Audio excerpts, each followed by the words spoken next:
All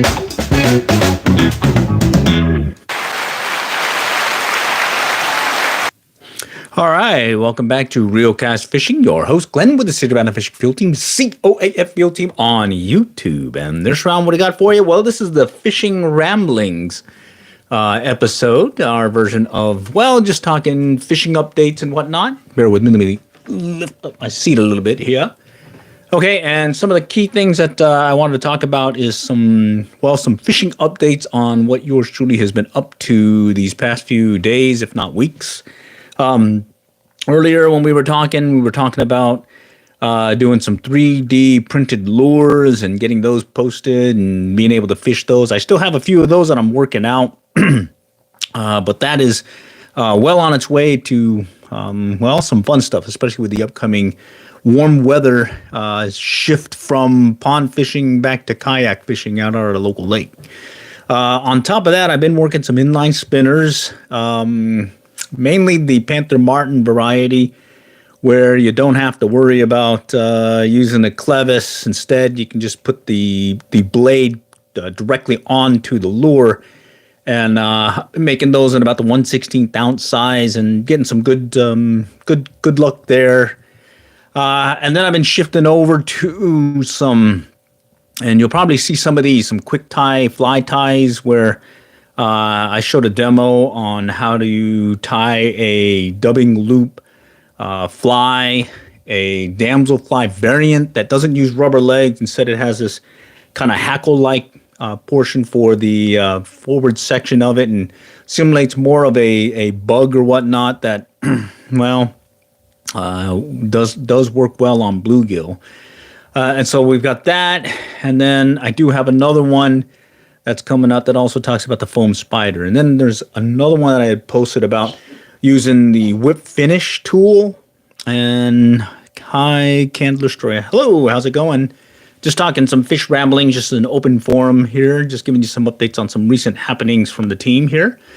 And that said, excuse me, what I've done is take this one damselfly, and depending on how the bluegill are reacting to it, sometimes I fish it dry, other times I'll kind of snip the tail off, and that kind of works for me well too.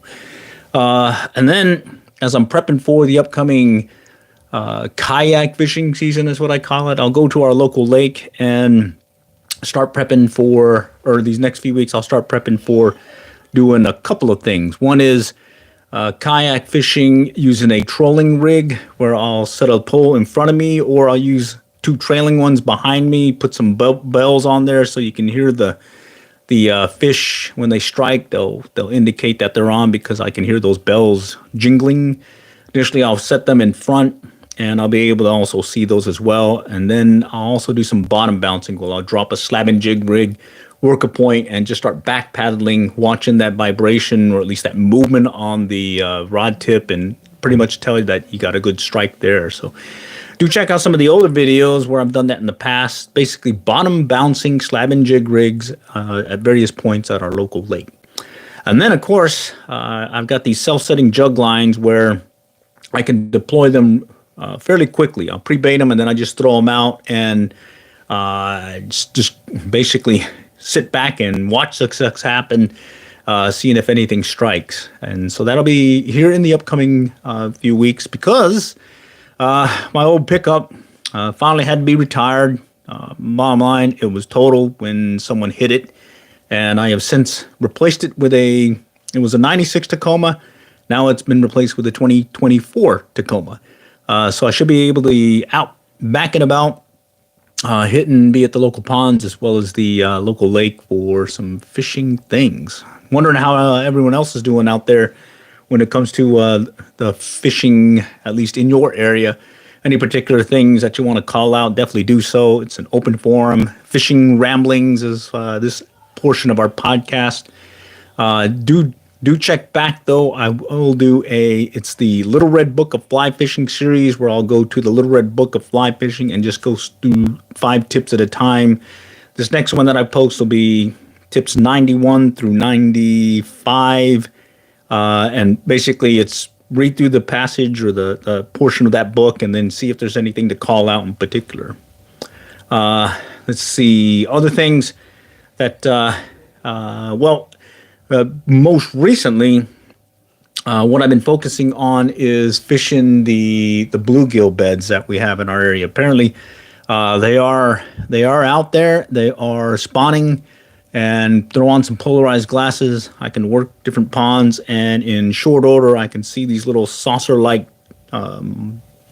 areas that have been cleared, which is indicating that bluegill is spawning, excuse me, or nesting on that particular bed. And I found that several things that have worked is initially getting a slow sinking fly to drop it in their bed and kind of drag it through. That seems to be the most consistent one, at least this round. I have shifted a couple times, fishing on the surface using some Bet's brim getters or foam spiders. That's been well. I did post a video not too long ago on the foam cutter. These are these ones that I picked up from River Creations. You can get them on Amazon. Back then when I got them, you had to go direct to the company, and it's got a little wooden deal, and you can push down there, and sure enough, you've got yourself a foam body that you can use. And I used three in particular: the damselfly, it's I think a Chernobyl tapered body, and then the beavertail grasshopper body. And what's nice about the beavertail grasshopper body is I can snip it and use two parts of it or two shapes of it and get get two different patterns out of it. And then from the 3D printed lure standpoint, that's been working well.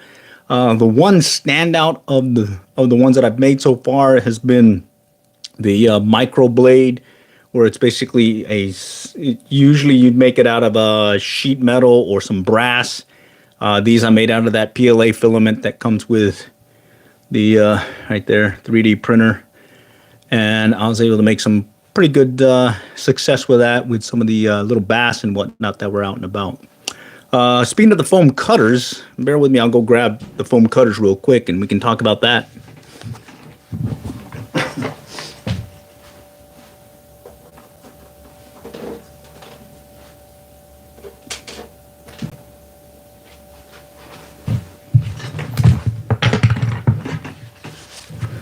All right, I'm back. Okay, here's the foam cutters I was talking about right here.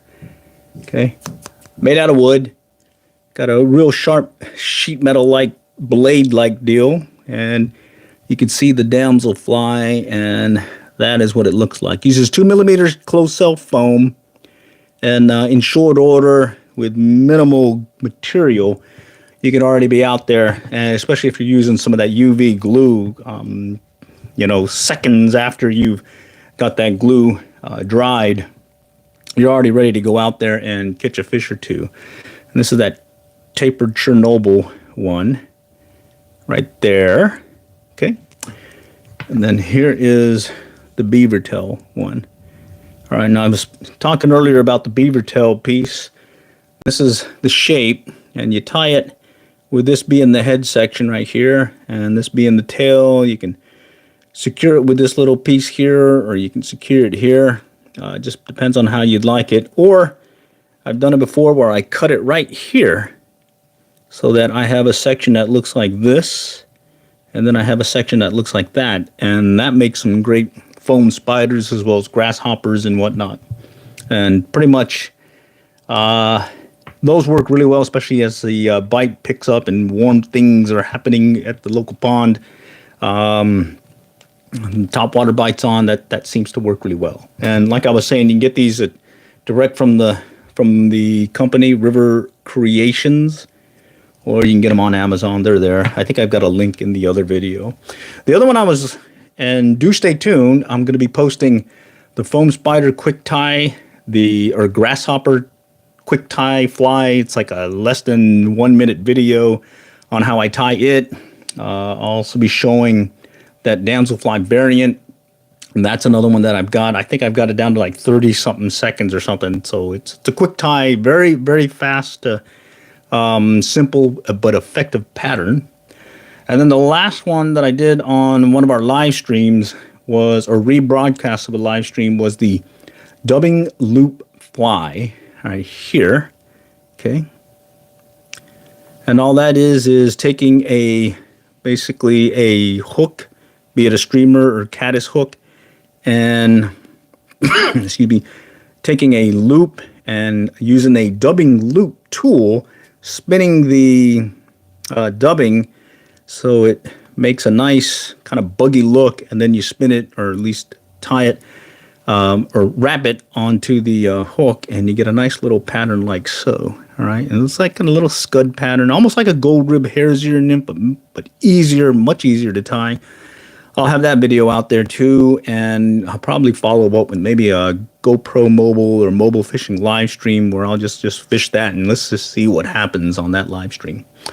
All right, and I was mentioning that's where I'm using a dubbing tool. I've got it back there. Here, let me go get it.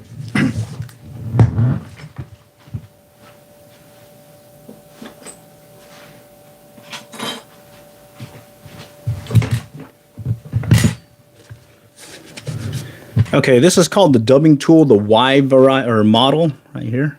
But you can get all kinds of different ones, one that can spin and whatnot. I just use this one because that's what I got years ago.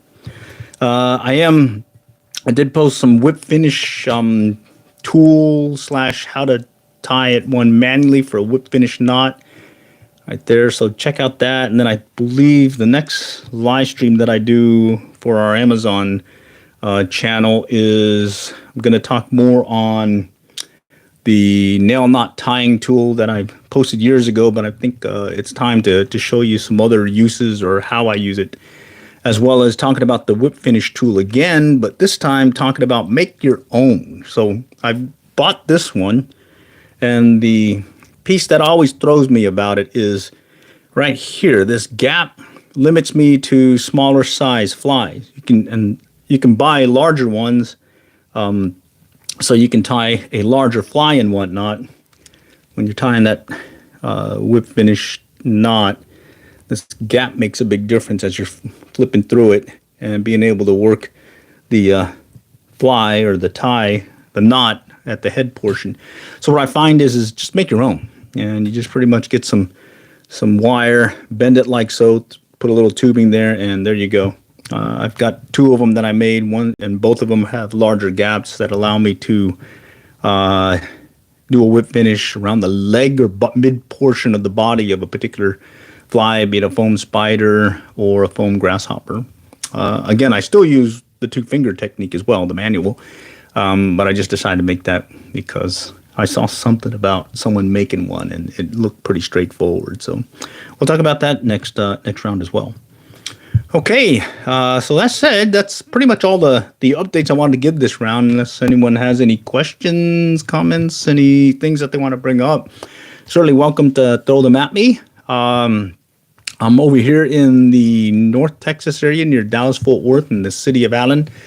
Particular locations that I'll fish in this area is Lake Lavon, Lake Texoma, the tail race up at Denison, which is the tail race to Lake Texoma.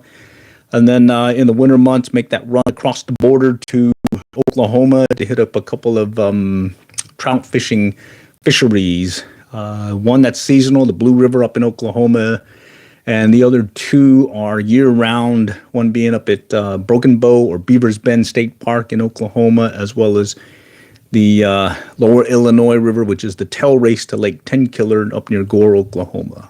Those are the year-round fisheries. We do make a run down south to a couple places. One is the Guadalupe. That is a year-round fishery here in Texas for trout. And then we'll make a run over to Galveston and typically fish that area. Usually fishing one of the piers because we do like doing some pier fishing. And last year we ended up catching a fairly nice sized stingray, as well as some various bull reds and some sharks as well. Let me go and shift over here. I think I got some of my poles over here. Right over there are some of the gear that we use when we make that run to Galveston. And then behind is a bunch of fly fishing stuff that I've accumulated that I tend to use. And you can see there's more up there and there, and then in front of me as well. So I got a lot of poles, but bottom line, that doesn't mean anything. It just means you need to get out there and do some fishing. And hey, this last few weeks has been a little bit rough for me because I was low on a vehicle, but now I have it replaced. So If some of y'all have been following me for a while, I used to be driving a old 96 Tacoma, just short of 300,000 miles on it, and ended up getting totaled.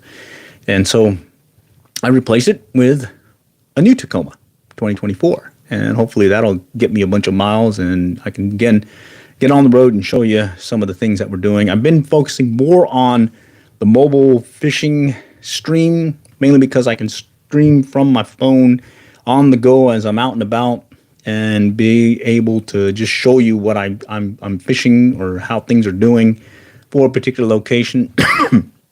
And if you can't stay for the whole live stream, do check back, because what I'll do is I'll re-edit it and either come back as a shorts version that gets you the action that happened during that particular round, or a longer version that just shows you what happened over that period.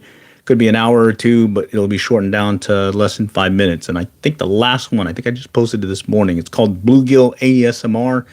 That's one of the live streams that I did, mobile live streams from the phone that I've now edited and rebroadcast as a standalone video. And that one's a good one because, one, it shows the action that can happen when you're fishing some spawning bluegill while they're on their beds. And kind of the backstory on that one is, in that video, I'm doing well. I'm catching or missing, but I'm getting a consistent action on these bluegill. They're striking. They're doing what I expect for a bluegill on beds, where they're just ready to attack anything that comes within their little nest area that they're protecting. But before that, I only caught like 2 fish in about an hour period, and that was working another bluegill bed where they were just very, very, very finicky. It's like you even getting the fly through that bed, they just didn't want to strike. So hit or miss. So backstory on that is I fished one set of bluegill and it was tough. Went to another in another pond, but in that same area, and I had some great action. So do check that video out. All right, I think that's all for this round. If you have anything, do reach out. I watch the comments, or I monitor the comments and whatnot. And then you can always reach us at from our channel, COAF Field Team on YouTube. And then you can also join on some of these live streams and just reach out at that point too. So, and then next round, be looking for the Little Red Book of Fly Fishing series. We're going to go start out with tips 91, take us 5 tips, 91 through 95, and hopefully that'll get you good information, excuse me, about fly fishing and some of those tips that are offered there. All right, all for now. Till next time, we'll catch you all later, and good luck and good fishing. And thanks for joining.